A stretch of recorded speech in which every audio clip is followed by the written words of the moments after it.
So ito po mga ka-GM yung gulong ng BMW. Yan, i-vulcanize natin kasi may ano siya rito. May butas siya rito.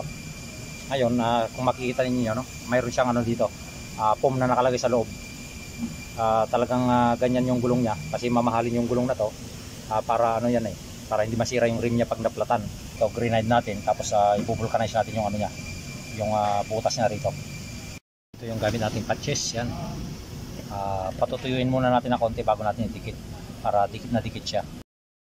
So ito yung binulcanize natin ng gulong mga ka-GM, yung BMW na ito. Ayan. Ito yung size pala ng gulong niya. Malaki yung kanyang rim na alloy. Tapos iningatan natin para hindi magasgasan, no? Yung size pala ng gulong nito is 255 40 R21. So napakalaki siya. Tapos yung gulong niya matigas, manipis, tapos malapad. So yan po. At yan po yung binulcanize natin ng gulong.